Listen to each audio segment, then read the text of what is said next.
Hi friends, welcome to ரூபா kitchen. இன்னைக்கு வீடியோவில் கறி சுவையில் அருமையான பன்னீர் பெப்பர் மசாலா தான் பார்க்க போகிறோம். நான்வெஜ் சாப்பிட முடியாத நேரத்தில் இந்த மாதிரி செஞ்சு சாப்பிட்டு பாருங்க. மட்டன் பெப்பர் மசாலா மாதிரியே இருக்கும். இந்த ரெசிபி செய்யறதுக்காக நான் 200 கிராம் அளவுக்கு பன்னீர் எடுத்து வச்சிருக்கேன். சின்ன சின்ன பீஸா கட் பண்றதுக்கு இந்த மாதிரி கட் பண்ணிக்கோங்க. பெரிய பீஸா கூட கட் பண்ணலாம், பட் சின்ன பீஸா கட் பண்ணும்போது மசாலா கூட சேர்ந்த மாதிரி நல்லா டேஸ்டா இருக்கும். இந்த மாதிரியே கட் பண்ணிக்கோங்க. இப்போ நம்ம கட் பண்ண பீஸ்லயே சின்ன சின்ன பீஸா கட் பண்ணி எடுத்துக்கலாம். இந்த அளவுக்கு சின்ன சின்னதா கட் பண்ணாலே போதும். இதே மாதிரி நம்ம எல்லா பீஸையுமே கட் பண்ணி எடுத்துக்கலாம். இப்போ நம்ம எல்லா பீஸையுமே கட் பண்ணி ஒரு பிளேட்ல டிரான்ஸ்ஃபர் பண்ணிடலாம். பாருங்க எந்த அளவுக்கு சின்ன பீஸா எடுத்து வச்சிருக்கோன்னு. இப்போ இது அப்படியே இருக்கட்டும். ஸ்டவ் ஆன் பண்ணிட்டு ஒரு பேன்ல 1 டேபிள் ஸ்பூன் அளவுக்கு எண்ணெய் சேர்த்துட்டு கூடவே 1/4 டீஸ்பூன் தனி மிளகாய் தூள், 1 பிஞ்ச் அளவு உப்பு சேர்த்துட்டு நல்லா கலந்து விட்டுக்கலாம். ஸ்டவ் லோ ஃப்ளேம்ல வச்சுட்டு கலந்து விடுங்க. எண்ணெய் ரொம்ப சூடா இருக்கக்கூடாது. மிதமான சூட்லயே மிளகாய் தூள்லாம் சேர்த்துக்கோங்க. இப்போ ஸ்டவ் மீடியம் ஃப்ளேம்ல வச்சுட்டு நம்ம பன்னீர்லாம் சேர்த்துக்கலாம்.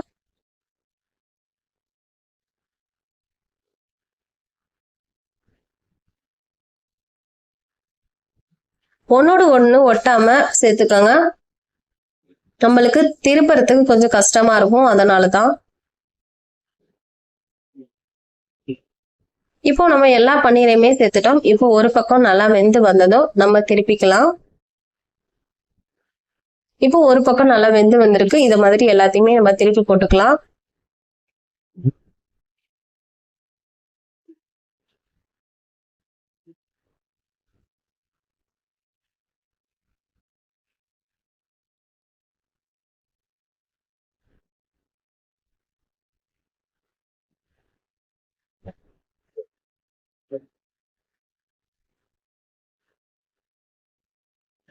இப்போ நம்ம எல்லாத்தையுமே திருப்பி போட்டுட்டோம். இப்போ இன்னொரு பக்கமும் நல்லா வேகட்டும். இப்போ 2 பக்கமுமே நல்லா வெந்திருக்கு. ரொம்ப வேகணும்னு அவசியம் இல்லை, லைட்டா கலர் சேஞ்ச் ஆனாலே போதும். இப்போ ஒரு பிளேட்ல எல்லாத்தையும் நம்ம டிரான்ஸ்ஃபர் பண்ணிக்கலாம்.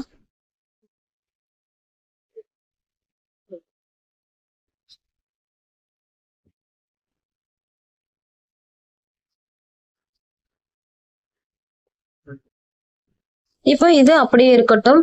இப்போ இந்த மாதிரி ஒரு இடிக்கல் எடுத்துக்கலாம். 2 பச்சை மிளகா, 1 சின்ன துண்டு இஞ்சி, 6 பூண்டு பல் சேர்த்துக்கலாம். பூண்டு பல் கொஞ்சம் பெரிய சைஸா இருந்தனா 3 அல்லது 4 சேர்த்தாலே போதும். இத மாதிரி இடிக்கல் இல்லைன்னா மத்தில கூட இடிச்செடுத்து சேர்த்துக்கோங்க. இத மாதிரி எதனால நம்ம சேர்த்துக்கணும்னா நல்லா பிளேவரா இருக்கும். அதனாலதான். ரொம்ப நைஸா இருக்கணும்னு அவசியம் இல்லைங்க. கொஞ்சம் கொரகொரப்பா இருந்தாலே போதும். இந்த அளவுக்கு கொரகொரப்பா இருந்தாலே போதும். இப்போ ஒரு பவுல்ல டிரான்ஸ்ஃபர் பண்ணிடலாம். சப்போஸ் உங்கள்ட்ட இஞ்சி பூண்டு பேஸ்ட் தான் இருக்குன்னா பச்சை மிளகாவை தட்டிட்டு சேர்த்துக்கோங்க. இப்போ நம்ம பன்னீர் வறுத்த அதே பேன்லயே 1 டேபிள் ஸ்பூன் அளவு எண்ணெய் சேர்த்துட்டு 1/4 டீஸ்பூன் சோம்பு, 2 துண்டு பட்டை, 1 பிரிஞ்சி இலை, 2 கிராம்பு, 1 ஏலக்காய் சேர்த்துட்டு கூடவே 1 கொத்து கருவேப்பிலை சேர்த்துட்டு நல்லா கலந்து விட்டுக்கலாம். நல்லா கலந்ததும் 2 பெரிய சைஸ் வெங்காயத்தை கட் பண்ணி வச்சிருக்கேன். இப்போ சேர்த்துக்கலாம். உங்களால எந்த அளவுக்கு சின்னதா கட் பண்ண முடியுமோ அந்த அளவுக்கு சின்னதா கட் பண்ணி சேர்த்துக்கோங்க. வெங்காயம் நல்லா வதங்கி வரணும்.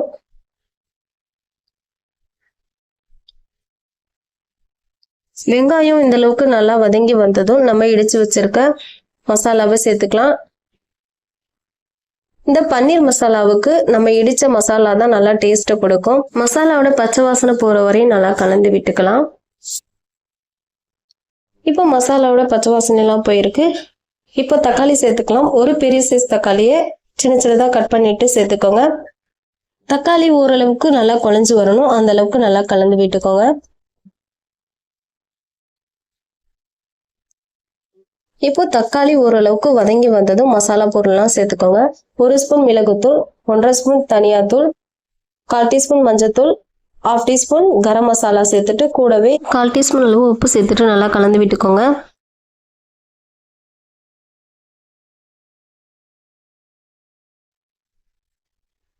இப்போ மசாலாவோட பச்சை வாசனை எல்லாம் போயிருக்கு. இப்போ கொஞ்சமா தண்ணி சேர்த்துக்கலாம். 1 டம்ளர் அளவுக்கு தண்ணி சேர்த்துருக்கேன். இங்க தேவைப்பட்டா கொஞ்சம் அதிகமா கூட சேர்த்துட்டு கலந்து விட்டுக்கோங்க. இப்போ எல்லாத்தையும் நம்ம கலந்து விட்டுட்டோம். இப்போ மூடி போட்டு மீடியம் ஃப்ளேம்ல ஒரு 5 மினிட்ஸ் நல்லா கொதிச்சு வரட்டும்.